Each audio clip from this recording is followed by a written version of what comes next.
धीरे से अपनी दोनों आंखों को इस शिवमय जगत की ओर आलोकित करें। हरिओम सभी को। आप सभी को देवाधिदेव महादेव का जो आज दिन है, जो रात्रि है, महारात्रि, अहोरात्रि की बहुत बहुत शुभकामनाएं। सदाशिव भोलेनाथ की कृपा आप सभी पर हमेशा बरसती रहे, ऐसी मैं प्रार्थना करती हूँ। हरिओम। हरिओम। हरिओम मैम। हरिओम। हरिओम मैम। हरिओम। हरिओम। आप इतने ही क्यों हैं? पूजा करने चले गए सब लोग? ठीक है, कोई बात नहीं। सबसे पहले तो आप लोगों को बहुत बहुत शुभकामनाएं। आप लोगों का रिजल्ट आ गया है और मुझे पता नहीं क्या आया है, कैसा आया है, लेकिन अच्छा ही आया होगा। Are you satisfied all with your results के नहीं? अनम्यूट होकर बताएं।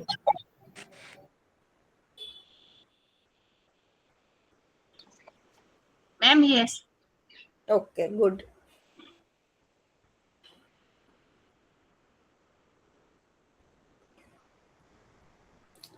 चलिए, तो सेम 4 में आप सभी का स्वागत है। जैसा कि प्रैक्टिकल आज हम करने वाले हैं, तो प्रार्थना हम करेंगे। 4 प्रार्थना है। गायत्री मंत्र है, महामृत्युंजय मंत्र है, शांति पाठ है और ओम स्तवन। वैसे ये सब मैंने लेवल 3 में भी आपको करवाया है। आज हम थोड़ा और डीप उसे जानेंगे, समझेंगे।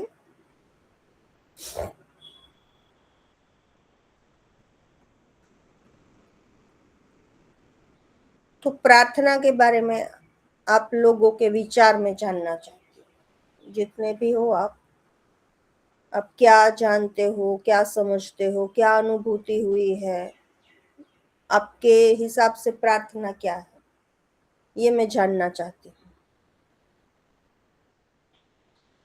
प्रेयर जो हम रोज करते हैं, हर एक सत्र में करते हैं, करवाते भी है, क्योंकि आप सभी लोग कहीं ना कहीं योग क्लासेस के साथ जुड़े हुए, तो आप सभी लोग भी प्रार्थना करवाते भी होंगे। तो कभी इसके बारे में आपने सोचा है कि वाई, ये क्यों करना है? चले, वैशाली पंडित।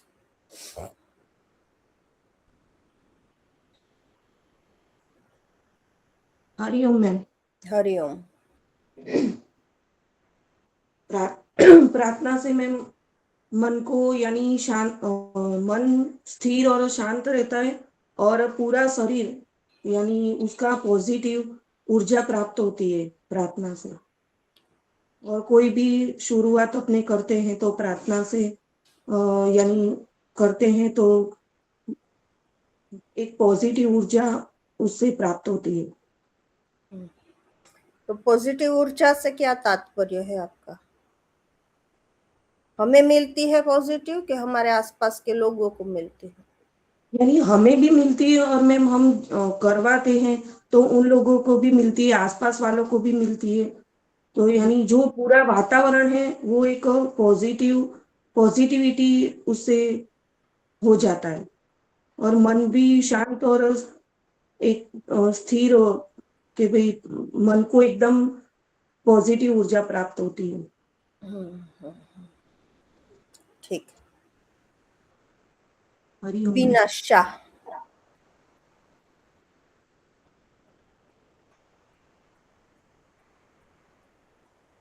हरिओम मैम। हरिओम। प्रार्थना संस्कृत के पृथ धातु से आया है और प्रार्थना से मन को शांति मिलती है, सकारात्मकता मिलती है।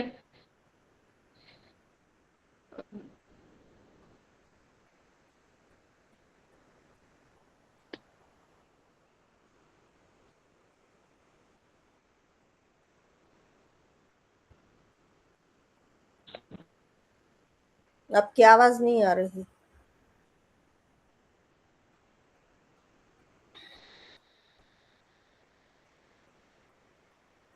आप लोगों को सुनाई दे रहा है?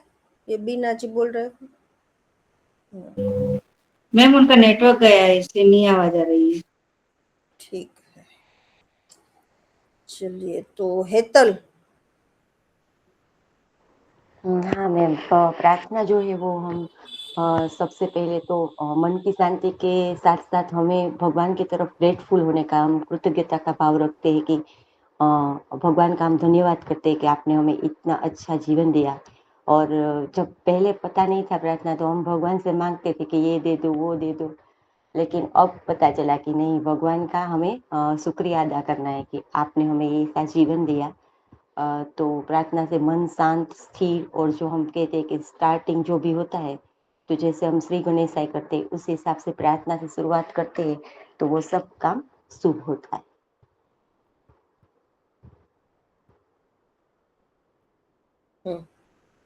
रेणु जी।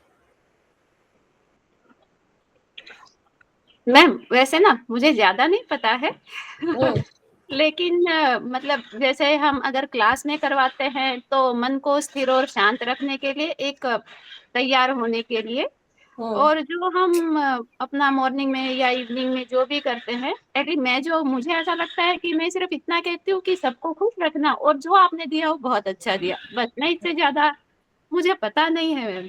लेकिन क्या है कि मेरा बैक मतलब मेरे मम्मी पापा नारिय समाजी, तो मैं कभी मंदिर वंदिर गई नहीं हम्म, तो मुझे जो थोड़ा बहुत पता चला वो अभी 2 साल में ही पता चला कि ओके प्रार्थना होता है ऐसा हमें।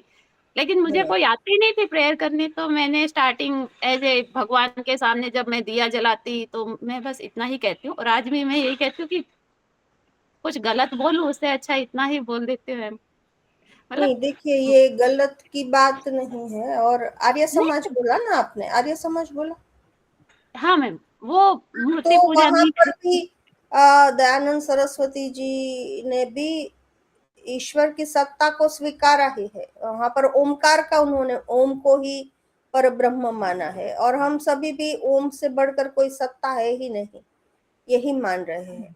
हालांकि सभी के जो है विचार के अनुसार, जैसे हम हमारी रुचि के अनुसार वस्त्र पहनते हैं, हम हमारी रुचि के अनुसार खाना खाते हैं, उसी प्रकार हम हमारे शरीर में जो पंच तत्व है, तो जिस तत्व का प्रमाण हमारे शरीर में ज्यादा होता है, उसी देव के प्रति हम आकर्षित होते हैं। ये एक अलग विषय है, इसके ऊपर हम बाद में चर्चा करेंगे। इसके ऊपर अभी मुझे कोई प्रश्न नहीं करेगा। एक एग्जाम्पल मतलब देती हूँ, जिनके मुझे शरीर में ऐसा लगता है तत्व, सबको बहुत पता है, पृथ्वी बस तत्व इसलिए। ज्यादा होता है, वो गणेश जी की ओर ज्यादा गणेश जी को मानते हैं। तो ये जो तत्व, पंच तत्व से ही सारे। हाँ, मैंने इसीलिए कहा कि मैं आपके विचार जानना चाहता हूँ। तो ज्यादा जानना, कम जानना, ये तो बाद का विषय है, जानना जरूरी है। कभी कभी क्या हाँ, होता है कि वर्तुल बड़ा होता है, लेकिन अगर उसके अंदर कुछ समाये ही नहीं, तो वो वर्तुल कोई काम का नहीं रहता। ठीक उसी तरह बिंदु है, वो छोटा होता है, लेकिन अगर वो पूर्ण है तो उसमें सब कुछ आ जाता है। ठीक है। Yes ma'am. चलिए, उर्वशी जी।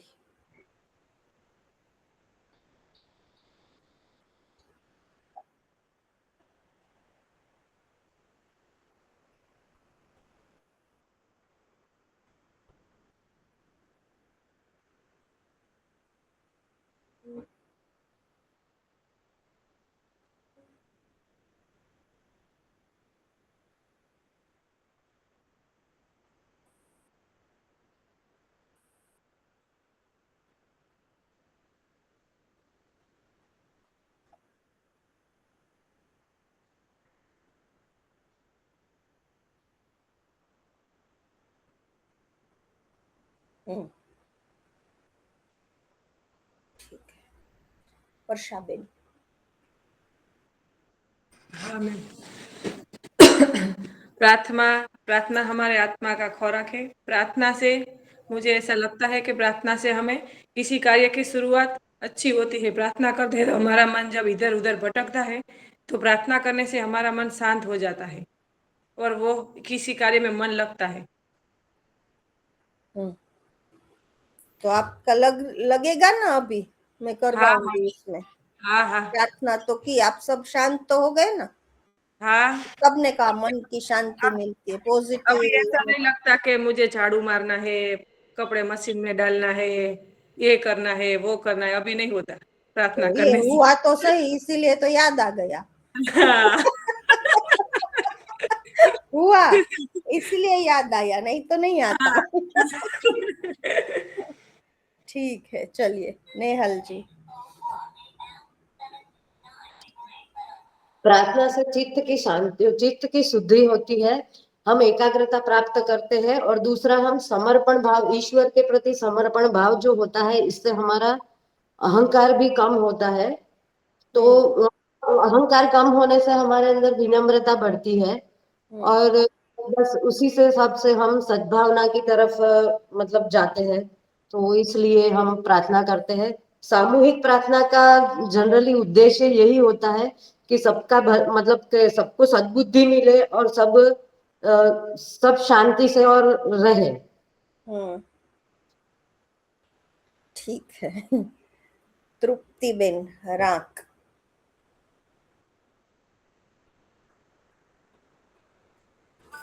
हेलो। हाँ हाँ हाँ मैडम। हाँ हिल बधाई रही, कई हैं मैं हिल ही रही हूँ, आप हेलो बोलते मुझे तो मैं हिल रही हूँ अब। મેડમ આ બધાએ કહી દીધું ને એવું જ બધું પ્રાર્થનાથી આમ શાંતિ મળે અને नहीं, આમ ये लोग भी रोज खाना खाते तो क्या आपका पेट भर जाता है? ना प्रार्थना प्रार्थना से मन को शांति मिलती है और एकाग्रता और मतलब संतोष मिलता है भगवान के साथ एकाकार होने का और આમ મનનો આહાર હોય ને એવું લાગે પ્રાર્થના। अच्छा, वाह, चलो अभी आप जो बोल रहे हैं वो बाउंस बैक होने वाला है सब लोगों के सामने। जो भी बोल रहे हैं वो समझ कर बोलना। नम्रता बेन।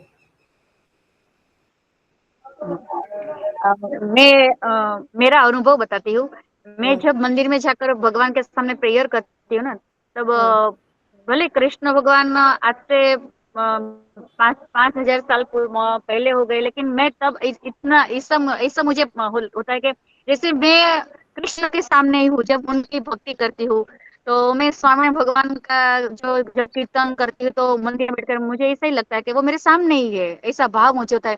यानी परमात्मा से, आत्मा का परमात्मा से मिलने का जो कोई माध्यम है, मैंने अपने ऊपर ही कहती हूँ, तो वो ही प्रार्थना ही है। ठीक है, पल्लवी जी।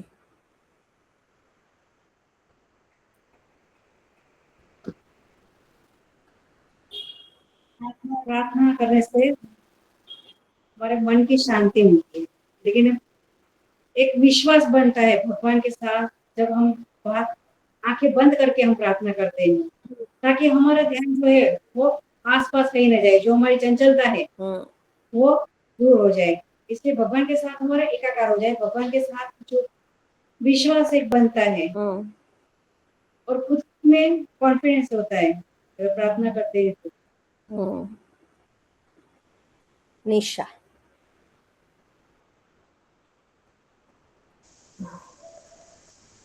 प्रार्थना हम इसलिए करते हैं कि हमें एकाग्रता मिले और जो शरीर हमें प्राप्त हुआ है उसके प्रति कृतज्ञता भगवान को व्यक्त करें।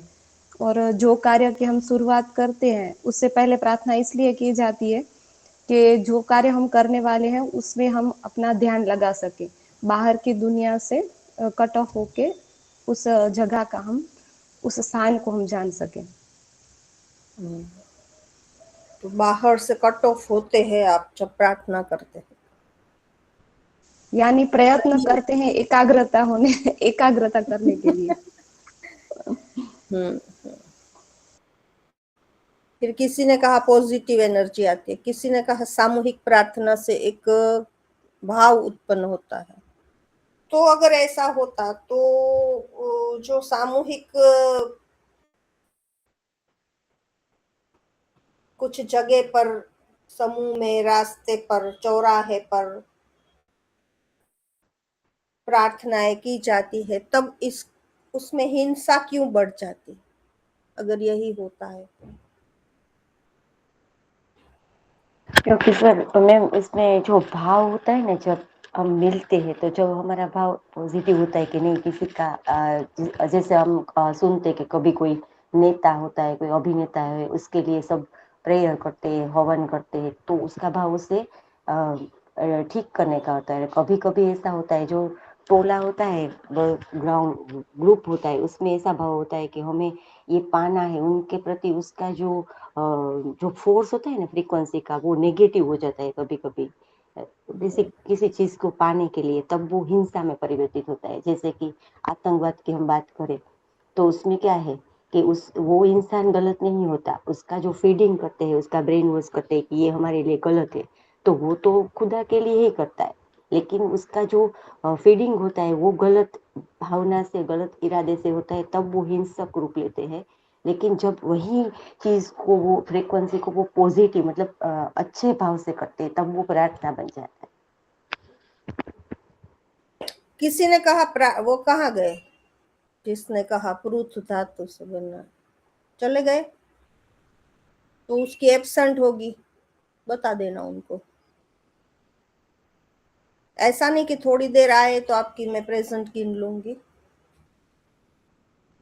ठीक है, कोई बात नहीं। चलिए, तो आज हम जो 4 प्रार्थनाएं हैं उसके बारे में, वैसे तो ये चारों प्रार्थना आपको आती है। ओम स्तवन भी आप लोगों ने बाय हार्ट किया होगा, एग्जाम में तो नहीं किया था। आपने मुझे बोला कि भाई ये तो 4th सेम में है, भले ही आपने करवाया हो, लेकिन 4th सेम में है तो हम नहीं बोलेंगे। तो फिर मैंने नहीं पूछा किसी को, पहली ही बैच ने मुझे ऐसा बोल दिया। ના મેડમ એવું અડધું અડધું જ આવડતું હતું એટલે નહોતા બોલતા.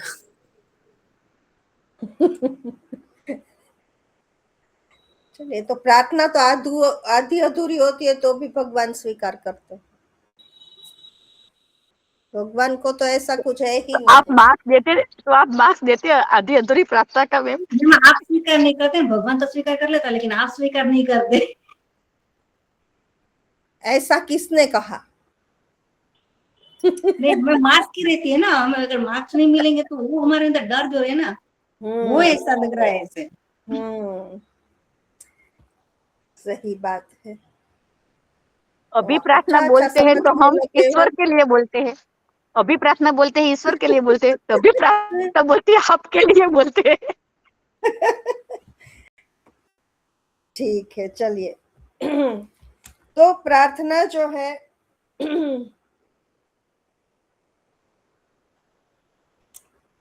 बहुत बहुत बड़ी बड़ी बातें आपने कह दी। ज्यादातर आप लोगों ने, 1 या 2 लोगों ने अपने मन की बात कही, जैसे रेणु जी ने कहा कि भाई कुछ नहीं जानती, मैं इतना ही जानती हूँ, और ये नम्रता ने अपना अनुभव शेयर किया। नेहल जी ने भी कुछ ऐसी बात बताई। बाकी आप लोगों ने तो जो भी आप लोग सुनते आए हैं बचपन से, उसी बात को, आत्मा की खुराक है, ये है, मन शांत होता है, पॉजिटिविटी आती है, और ये दूसरे लोग ने कहा वैसा ही। तो क्या वाकई में ऐसा होता है? वाकई में आप पॉजिटिविटी फील करते हो प्रार्थना करते हो तो? और अगर ऐसा होता है तो आप पॉजिटिव हो, आपकी क्लास में भी सब लोग पॉजिटिव है, तो फिर भी कभी कभी ऐसा क्यों होता है कि क्लास में कुछ स्टूडेंट को ऐसा लगता है कि ये मैडम ने ठीक नहीं करवाया? अगर पॉजिटिविटी का ही सवाल है तो होता है ना, एक को तो असंतोष होता ही, 1 या 2, 1% होता ही है। अपने गुण के हिसाब से, सत्व रजत तम। तो पॉजिटिविटी जो है, वैसे जो थे महात्मा बुद्ध, भगवान बुद्ध, उसकी मूर्ति को देखते तो हमें कितना सुकून मिलता है।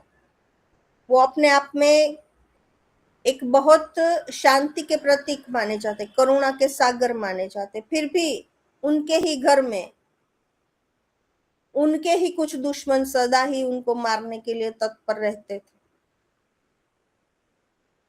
तो ये गुण का प्रभाव होता है कभी कभी। हाँ बीना जी, आपने बताया कि पृथ धातु से आया है, पृथ शब्द से, तो पृथ का अर्थ क्या होता है? पृथ माने क्या? बिना, शाह।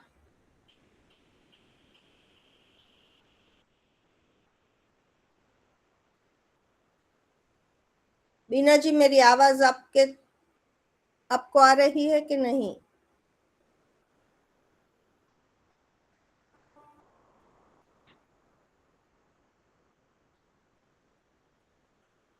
ठीक है, कुछ उनको नेटवर्क का प्रॉब्लम है शायद। चलिए, तो प्रार्थना जो है तो हमारे चित्त का जो मूल स्वभाव है सच्चित आनंद है ना, शुद्ध आनंद जो है वही हमारे चित्त का मूल स्वभाव है। और इस मूल स्वभाव को हम नहीं जानते और इसीलिए हम किसी न किसी दुख से पीड़ित रहते हैं। एक बात यह भी है कि जिन्हें हम खुशियां समझते हैं, जिन्हें हम सुख समझते हैं, वह वास्तव में एक आश्वासन होता है, अपने आप को एक सांत्वना देने की बात होती है। हम योग दर्शन की बात करें, उसमें भी सच्चिदानंद की कल्पना है, शुद्ध आनंद की बात है। तो जब हमारे पास शुद्ध आनंद होता है तो हम सभी प्रकार से दुख से मुक्त हो जाते हैं। और इसीलिए हर एक प्रार्थना के बाद हम 3 बार शांति शांति शांति बोलते हैं। ये क्यों बोलते हैं? મેડમ ઓલા આપણા આદિ ત્રણ દૈવિક, આદિ ભૌતિક ને આદि આધ્યાત્મિક 3 દુઃખને દૂર કરવા માટે। तो तीनों प्रकार के दुखों की मुक्ति के लिए हम शांति शांति शांति बोलते हैं।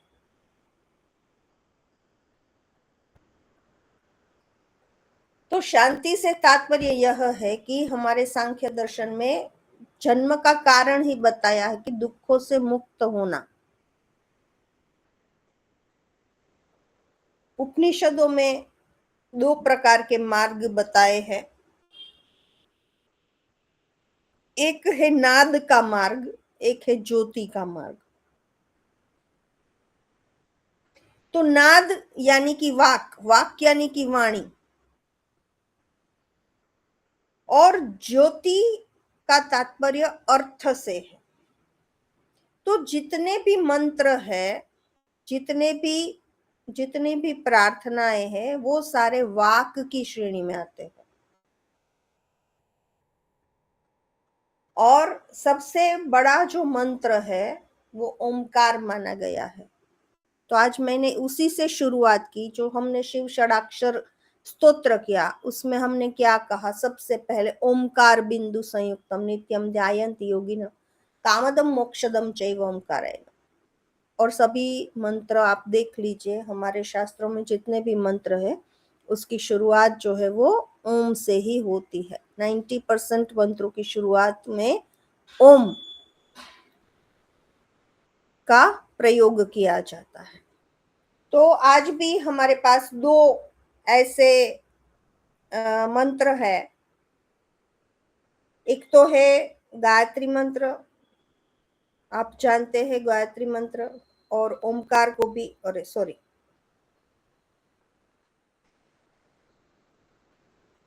महामृत्युंजय मंत्र को भी आप जानते हैं, आपको पता ही है। तो सबसे पहले मैं गायत्री मंत्र के बारे में आपको कुछ बताती हूँ कि मननात् त्रायते इति मंत्र, जो मनन से रक्षा करे, वो मंत्र है। और आज हम ऐसे दो महामंत्र जिसे कहा जाता है उन्हीं की बात करने वाले हैं। एक मंत्र है हमें जीवन की चेतना से मिलाता है, और दूसरा मंत्र है वो हमें मृत्यु के भय से परे कराता है।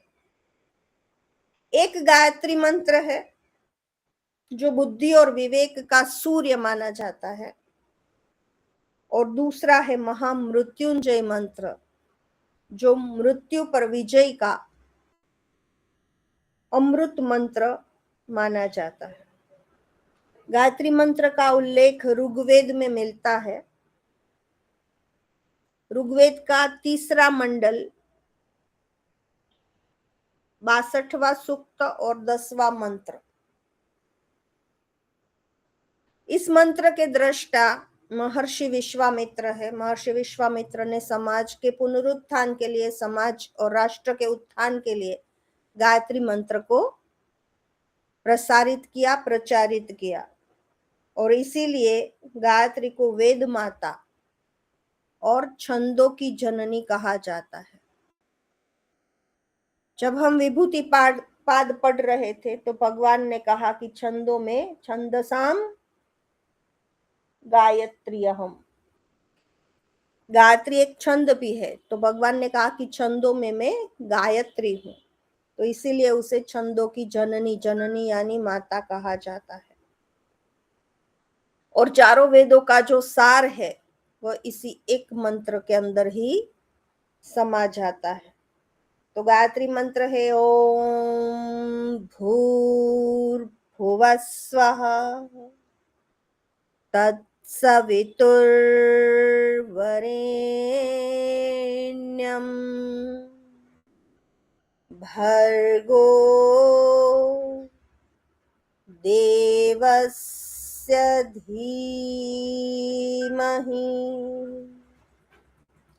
धियो यो नः प्रचोदयात्। तो ओम जो है, ओम भूर्भुवः स्वः, इस मंत्र में ओम जो है वो ब्रह्म की ध्वनि, जिसे नाद ब्रह्म भी कहा जाता है। भू जो है वो हमारे स्थूल शरीर का संकेत करता है। भुव है प्राण शक्ति। स्वह हमारी चेतना और बुद्धि से रिलेटेड है। सविता, सविता सूर्य का एक नाम है। तो हमारे अंदर जो सर्जनशील सूर्य तत्व है उसी की ओर ये निर्देशित होता है। भर्ग जो है वो तेज है, ऐसा तेज जो हमारे पापों को जला दे। धीमहि यानी कि हम ध्यान करते हैं। धियो यो नः प्रचोदयात्, जो हमारी बुद्धि को प्रेरित करे। तो इसका अर्थ होता है कि हम उस दिव्य तेज का, उस दिव्य प्रकाश का ध्यान करते हैं जो हमारी बुद्धि को शुद्ध करे, प्रखर करे और धर्ममय बनाए। आध्यात्मिक दृष्टि से गायत्री मंत्र का बहुत महत्व है। अक्षर 24 परम पुनीता, इसमें बसे शास्त्र श्रुति गीता। पढ़े हो आप कभी ये गायत्री चालीसा? किसी ने किया है? जानते हैं गायत्री चालीसा के बारे में? तो इसमें इसका पूरा प्रभाव जो है वो बहुत अच्छे से वर्णित किया गया है। कभी समय मिले तो सुनना या पढ़ना, तो इससे अज्ञान दूर होते हैं, विवेक की प्राप्ति होती है, तमस से सत्व की ओर हम जा सकते हैं। हमारी निर्णय शक्ति में बढ़ोतरी होती है, मानसिक स्थिरता आती है, हमारे संकल्प जो है वो शुद्ध होते हैं। ब्रह्म मुहूर्त में अगर हम इसका ध्यान करें, गायत्री मंत्र की एक माला करें, गायत्री मंत्र का उच्चारण करें, तो ये बहुत एक शक्तिशाली मंत्र माना जाता है और बहुत इजी भी। आजकल तो हम देखते हैं सोशल मीडिया पे छोटे छोटे बच्चे भी कितने अच्छे से मंत्र, हालांकि उन्हें पता नहीं है कि वो क्या बोल रहे हैं, लेकिन बहुत अच्छे से, ये तो मन को अच्छा लगता है ऐसा सुनने में। तो भाव ये करना है कि मैं प्रकाश की ओर जा रहा हूँ। जब गायत्री मंत्र कहे असतो मा सद्गमय तमसो मा ज्योतिर्गमय, तो ये एक प्रभाव गायत्री मंत्र का होता है। मेरे ख्याल से आप लोगों को ये समझ में आ गया होगा अच्छे से। गायत्री मंत्र में कोई प्रश्न किसी को?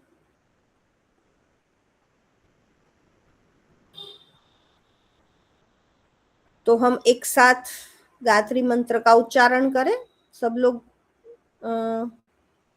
कि ये आवाज में कुछ प्रॉब्लम आएगा, सभी के माइक ऑन होंगे तो ठीक है। चलिए ट्राई तो करते हैं।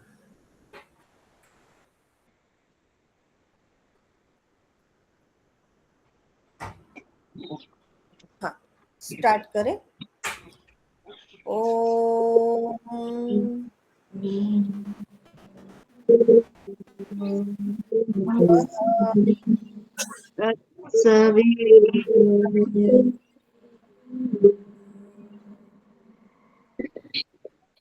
हरि ओम।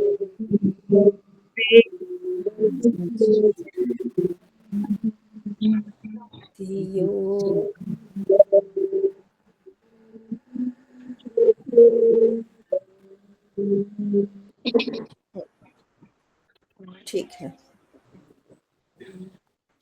तो मैंने उच्चारण की विधि थर्ड में ये बताई थी। अगर हम उस प्रकार से करने की कोशिश करें तो एक एक शब्द का जो, एक एक अक्षर का जो वजन है वो हम कर सकते। तृप्ति बेन जाओ। चलिए अब हम महामृत्युंजय मंत्र के बारे में थोड़ा जानने का प्रयास करेंगे। ओम त्र्यंबकं यजामहे सुगंधिं पुष्टिवर्धनम् उर्वारुकमिव बन्धनात् मृत्योर्मोक्षीयमामृतात्। तो ये जो महामृत्युंजय मंत्र है उसका अर्थ यह होता है कि मैं 3 नेत्र वाले ईश्वर की आराधना करता हूं, कि मैं सुगंध और सौष्ठव से पुष्ट होकर मृत्यु के बंधन से उसी प्रकार मुक्त हो जाऊं जैसे उर्वारुक फल परिपक्व होकर वृक्ष से अलग हो जाता है। साथ ही मैं अमरत्व से भी अलग न हो सकूं। उर्वारुक, उर्वा मानी और तुंबड़ा जिसे कहते हैं ना, दूधी जैसा गोल होता है जिससे वीणा बनती है। तो जब ये फ्रूट जंगल में पक जाता है तो वो अपने आप, वो अपने लता से अपने आप ही मुक्त हो जाता है। तो यहाँ पर भगवान को यही प्रार्थना की जाती है कि मैं भी परिपक्व होकर उसी प्रकार संसार के बंधनों से मुक्त हो जाऊं और अमरत्व को प्राप्त हूं। इस मंत्र के दृष्टा मार्कंडेय महर्षि है। गायत्री मंत्र के दृष्टा कौन थे?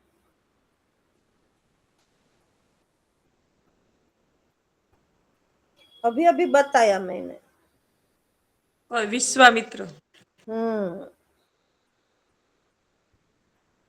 और यजुर्वेद में और जो रुद्राध्याय है उसमें ये महामृत्युंजय मंत्र मिलता है।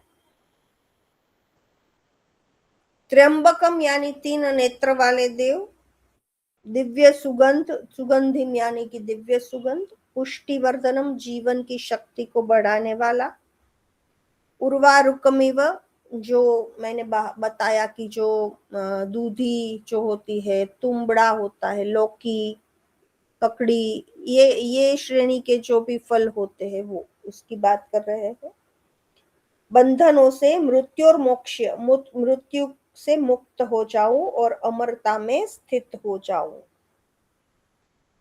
तो हे शिव, यहाँ पर इसका तात्पर्य यह है कि हे 3 नेत्र वाले शिव, मुझे मृत्यु के भय से नहीं लेकिन अविद्या के बंधन से मुक्त कीजिए।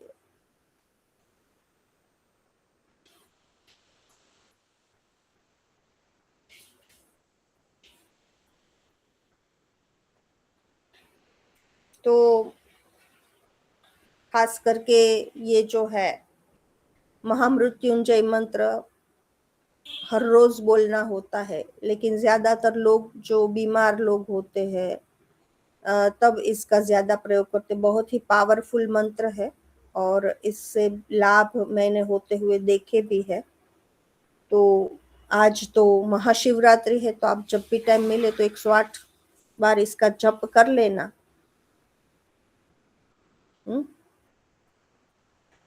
तो मृत्यु से नहीं लेकिन मृत्यु के भय से मुक्त होना चाहता हूं, ये इसका तात्पर्य है। तो गायत्री मंत्र है वो तेज का प्रतीक है, जीवन को प्रकाश देता है, और महामृत्युंजय मंत्र जीवन को निर्भय बनाता है। गायत्री मंत्र से हमारी बुद्धि जो है, हमारी चेतना जो है वो जागृत होती है, और महामृत्युंजय मंत्र हमारी चेतना को जगाने में साथ देता है। तो यहाँ पर हमने ये 2 मंत्र किए। अब मैं अटेंडेंस लेती हूँ और उसके बाद हम ओम स्तवन को भी देख लेंगे। नहीं, लास्ट में अटेंडेंस लेती हूँ, पहले ओम स्तवन को ही देख लेते हैं, ठीक है। तो रुकुटी महल चढ़ देख पियारे, जागे ज्योति अपारा। तो हम योग के साधक है, तो यहाँ पर ये कहा गया है कि योग के जो साधक है, जो योगी है, उनको अपने भ्रुकुटी महल यानी कि आज्ञा चक्र जो भ्रूमध्य में है स्थित है, वहां पर ध्यान केंद्रित करना है, जहां अद्भुत जागे ज्योति अपारा हो, एक अपार ज्योति प्रज्वलित है, उसी के ऊपर अपना ध्यान केंद्रित करने की सलाह दी जाती है। फिर कहते हैं सोहम सोहम जपते जपते पहुंचो 10वें द्वारा। तो पहले तो भ्रूमध्य में आप ध्यान लगाओ, वहां पर जो अस्खलित रूप से, अविरत रूप से जो अखंड ज्योति जल रही है, उसी के ऊपर अपना ध्यान केंद्रित करो, और उसके बाद सोहम मंत्र के जाप के द्वारा ध्यान करते हुए धीरे धीरे 10म द्वार तक पहुंचना है। 10म द्वार यानी सहस्त्रार चक्र। मेरुदंड में बंकनाल है, उलटी गंग कहावे ओम। मेरुदंड जो है हमारा, उसमें बंकनाल यानी कि सुषुम्ना नाड़ी, उल्टी गंग कहावे हो। तो ये जो गंगा है, सुषुम्ना नाड़ी जो है, उसके अंदर जो बह रहा है, जो अमृत की धारा बह रही है, वो उल्टी बह रही है, यानी कि विपरीत बह रही है, ऊपर से नीचे की ओर ये बह रही है, इसीलिए उसको उल्टी गंग कहा गया है। उसी गंग में सुन लो प्यारे, जो कोई घुस कर नावे हो। जो योगी, जो साधक इस गंगा के अंदर जाता है और उस अमृत धारा में स्नान करता है, वह शुद्ध हो जाता है और मुक्त हो जाता है। तन का भान भुला के वहां से सोहम सोहम गावे ओम। तो जहां जैसे ही गंगा में डुबकी लगाता है, सुषुम्ना में जो उल्टी गंगा बह रही है, उसमें जो कोई भी साधक अपने आप को समर्पित कर देता है, उसे अपने आत्म तत्व का अनुभव हो जाता है। यानी कि वो सोहम में लीन हो जाता है। सोहम क्या है? सोहम क्या है, कौन बताए?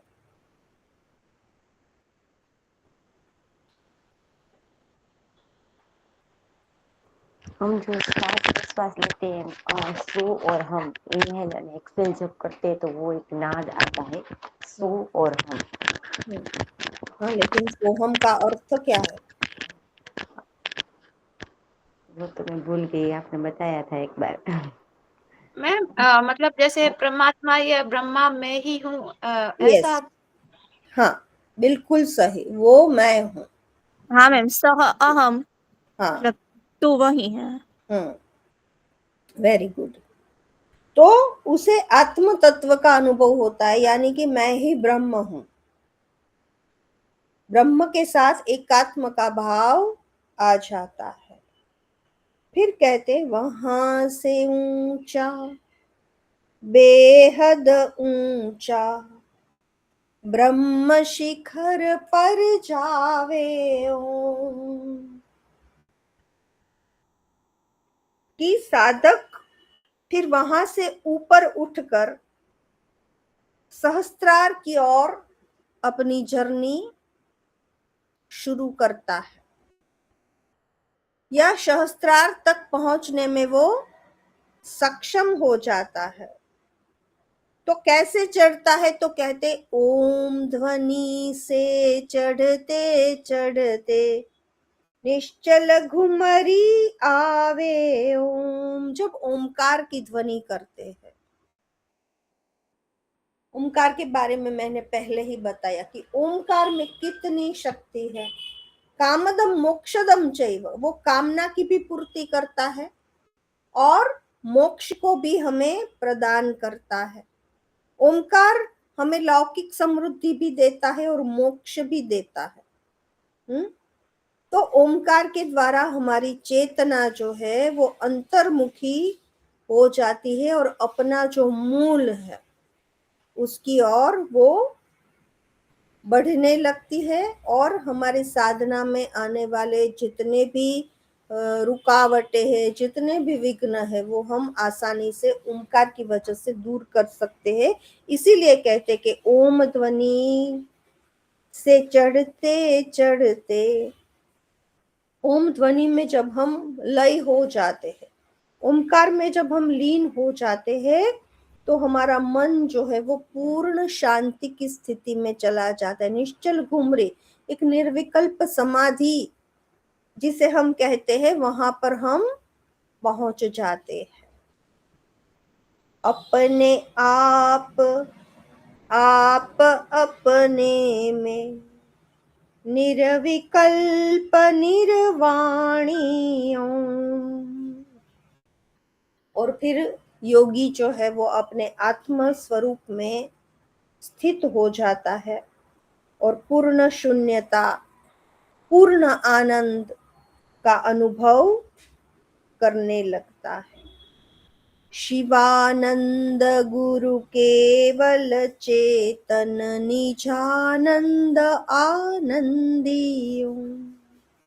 और इसी स्थिति में गुरु तत्व जो शिव तत्व है, आज बार बार शिव जी आ रहे हैं, तो आत्मानंद की अनुभूति है, शिवानंद की अनुभूति है, हृदयानंद की अनुभूति है। चलिए आप सभी एक एक शब्द ऐसे बोलिए जिसमें पीछे नंद आता। ब्रह्मानंद, शिवानंद, आत्मानंद। चलिए। सहजानंद। सहजानंद, हाँ। और आनंद, प्रेमानंद, निजानंद, निजानंद, प्रेमानंद, परमानंद, परमानंद, सच्चिदानंद, फिर सच्चिदानंद, वाह। फिर विवेकानंद, अरे वाह। फिर नित्यानंद, अरे वाह। और रामानंद, रामानंद। फिर बताइए बताइए, बहुत सारे शब्द आपको मिलेंगे, ये गेम है खेलने वाली। आत्मानंद, फिर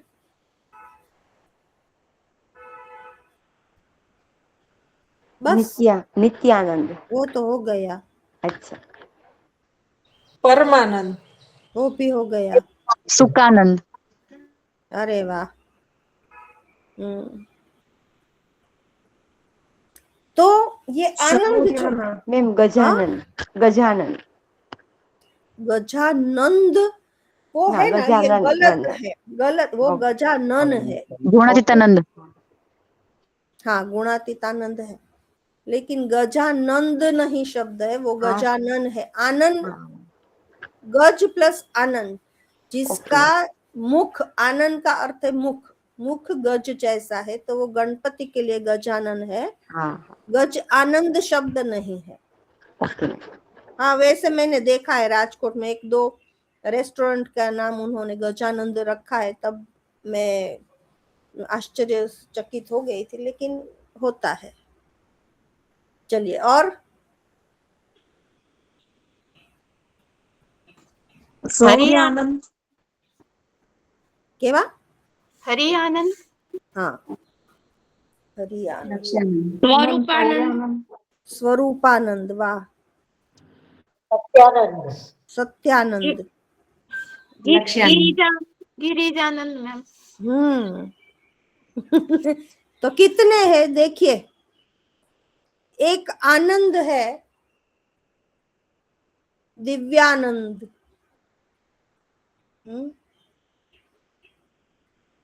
तो यही हमारे चित्त की मूल अवस्था है। आप लोग ढूंढना, बहुत सारे, तकरीबन 50-100 तो ऐसे आनंद आपको मिल ही जाएंगे। चलिए तो आगे बढ़ते हैं।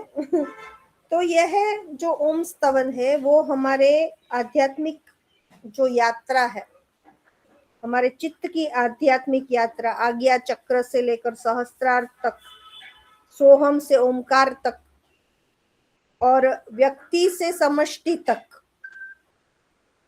की ये यात्रा आज हमने करी। तो सोहम जो है वो हमारे श्वास की प्राकृतिक आवाज है, जिसे हम बाहरी आवाजों के कारण, हमारी अनअवेयरनेस के कारण जिसे हम सुन नहीं सकते, तो इसका लगातार जब हम जप करते हैं तो हम दशम द्वार यानी कि सहस्त्रार चक्र या ब्रह्मरंध्र तक पहुंच सकते हैं। दशम द्वार क्या है, सहस्त्रार क्या है, तो वो भौतिक चेतना से परे एक ऐसा अनुभव है जहां पर ब्रह्म और आत्मा का मिलन होता है, आत्मा से परमात्मा का मिलन होता है। सुषुम्ना नाड़ी जो है कुंडलिनी का जो मार्ग है वहां पर नीचे से ऊपर की ओर ये जो बंकधार बंकनाल में ये गंगा की जो धारा है वो नीचे से ऊपर की ओर बहती है और उसी में जो साधक है वो अमृत का अनुभव करता है। तो यह अमृत यानी क्या? सोमरस, परमानंद। देखिए एक और नंद आ गया, परमानंद। तो आंतरिक गंगा जो है हमारी, उसमें हम प्रवेश करके, उसमें हम स्नान करके अपने आप को शुद्ध करते हैं। फिर हम हमारे तन का बांध भुला लेते हैं, हमारे शरीर की पहचान से हम परे हो जाते। जैन दर्शन में जो आत्मलय वो बात आती है क्या, कायोत्सर्ग की, ठीक उसी अवस्था में हम पहुंच जाते हैं। तो हम ऐसा नहीं मानते कि भाई नहीं मैं नेहा हूँ, मैं रेणु हूँ, मैं वैशाली हूँ, नहीं मैं आत्मा हूँ। ये भाव हमारे अंदर आ जाता है और फिर हम ब्रह्म शिखर यानी सर्वोच्च शिखर जो है सहस्त्रार चक्र का, वहां पर पहुंच जाते हैं, जो कि तुरीय अवस्था कहलाती है। योग का अंतिम लक्ष्य जिसे हम कहते हैं, वहां पर हम उस लक्ष्य तक पहुंचने में सक्षम हो जाते हैं और फिर हम ओमकार के नाद में लीन हो जाते हैं।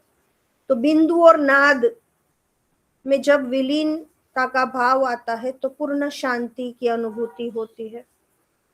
और घुमरी, निश्चल घुमरी यानी कि समाधि की जो स्थिति है, जहां पर कोई चंचलता नहीं है, कोई विचार नहीं है, केवल शांति है, केवल टू बी का भाव है, मैं हूं बस और कुछ नहीं, मैं ही मैं हूं, मैं ही मैं हूं, दूसरा कोई नहीं। वो एक गाना है ना फिल्म का, हाँ, वो स्थिति आ जाती है। और यही पूर्ण आत्म अनुभूति की अवस्था होती है, जहां हम स्वयं को पा सकते हैं। कोई द्वैत नहीं है, कोई भेद नहीं है, केवल मैं और ब्रह्म एक है, उसी का अनुभव होता है। संपूर्ण मुक्ति, संपूर्ण मोक्ष, और यही कैवल्य की अवस्था कहलाती है। तो ये स्तवन हमें ये सिखाता है कि ध्यान की जो शुरुआत है वो आज्ञा चक्र से होती है। मंत्र कौन सा लेना है, तो या सोहम मंत्र लेना है या ओमकार मंत्र लेना है। यात्रा कहाँ से होकर गुजरती है, तो सुषुम्ना से होकर दशम द्वार तक ये पहुंचती है। और इसकी मंजिल कहाँ है, इसका गंतव्य कहाँ है, तो कैवल्य जो है, निर्विकल्प समाधि है, यही इसका लक्ष्य है। तो लास्ट टाइम तो मैंने इसके ऊपर आप लोगों को मेडिटेशन भी करवाया था, लेकिन आज नहीं करवाऊंगी। ठीक है, तो ये तीनों प्रार्थनाएं समझ में आ गई आप लोगों को अच्छे से। और अब लास्ट में शांति पाठ है, तो वो हम पहले अटेंडेंस ले लूं, फिर शांति पाठ करके सेशन को पूरा करेंगे। 9 बजे सेशन पूरा होगा, 9:15 बजे गौरांग सर की लिंक पर आप लोगों को जुड़ना है फिर से। ठीक है, आज के लिए कोई प्रश्न है तो पूछे। महामृत्युंजय, गायत्री, ओम स्तवन।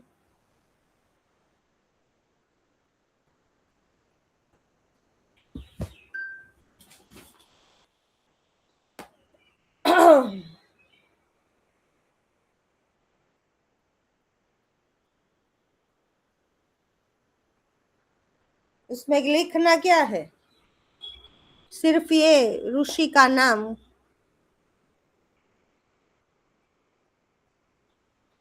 विश्वामित्र और मार्कंडेय मुनि।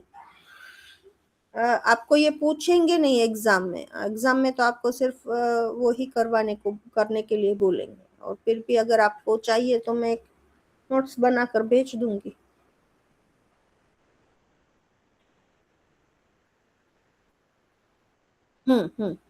ठीक है, ठीक है।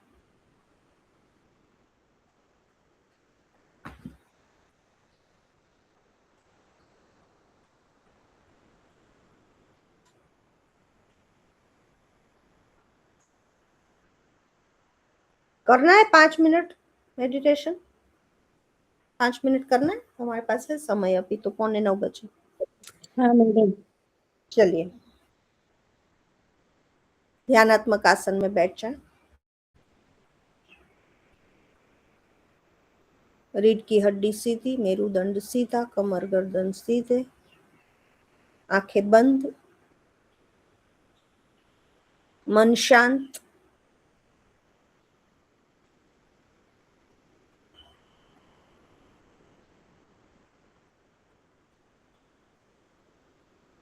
एक लंबी गहरी श्वास ले और छोड़ दे।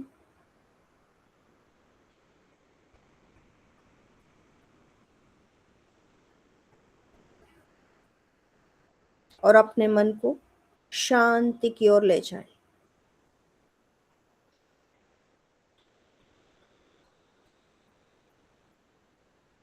गहरी श्वास ले और धीरे धीरे श्वास को छोड़े।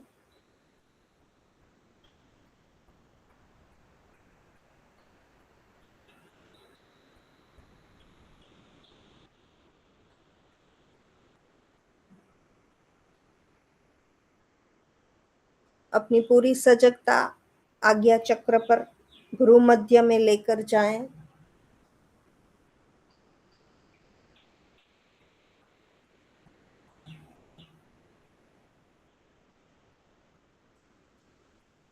और वहां पर एक दिव्य प्रकाश की कल्पना करें।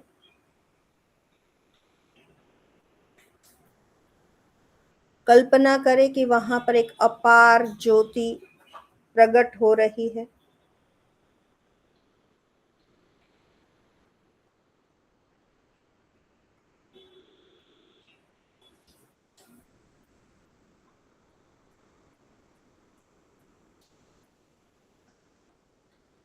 महसूस कीजिए कि यह प्रकाश आपके अंदर की जागृति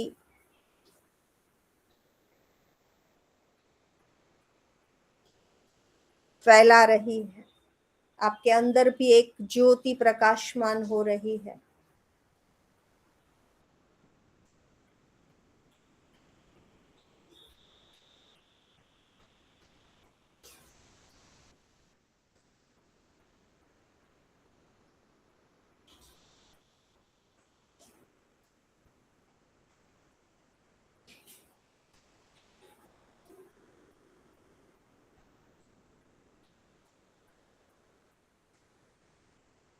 अब श्वास के साथ मंत्र जप कीजिए।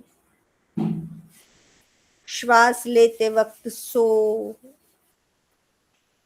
श्वास छोड़ते वक्त हम। सो हम, सो हम, सो हम, सो हम, सो हम, सो हम,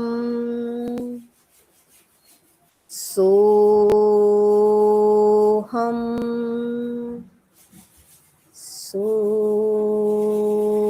हम, सो हम। धीरे धीरे इस सोहम की ध्वनि में लीन होते जाएं।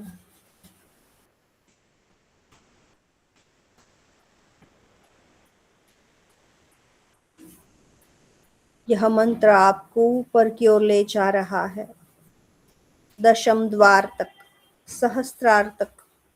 इस मंत्र के माध्यम से आप पहुंच रहे। अपनी रीढ़ में एक सूक्ष्म मार्ग की कल्पना करें। सुषुम्ना नाड़ी, उसमें ऊपर की ओर बहती अमृत धारा प्रवाहित हो रही है। यह उल्टी भागीरथी आपके सिर की ओर जा रही है और आप इस दिव्य धारा में स्नान कर रहे हैं। आपका मन, आपका शरीर सब शुद्ध हो रहा है।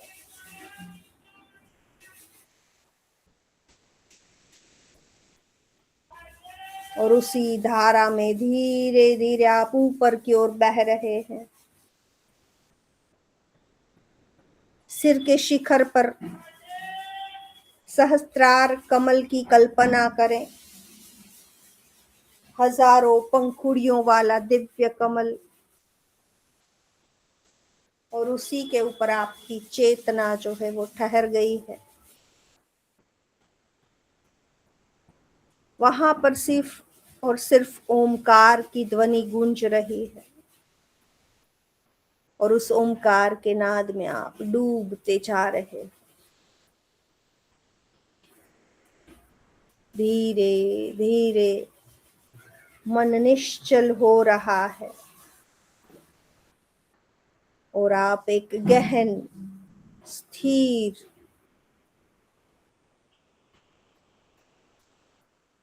समाधि में प्रवेश कर रहे हैं, जहां कोई विचार नहीं, सिर्फ निस्तब्धता है, सिर्फ मौन। आप अपने आप में ही अपने आप का अनुभव कर रहे हैं। कोई द्वैत नहीं, कोई भेद नहीं,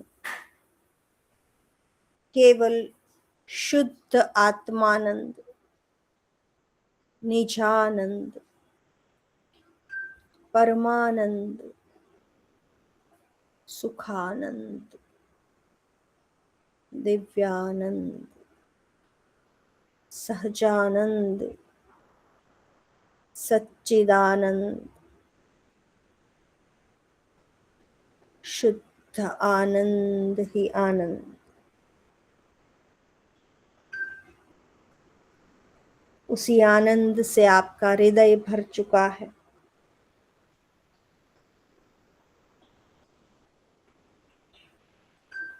गहरी लंबी श्वास लें और अपने शरीर की ओर सजग हो जाएं। दोनों हाथों को नमस्कार मुद्रा में ले आएं। ओम सर्वे भवन्तु सुखिनः, सर्वे सन्तु निरामया,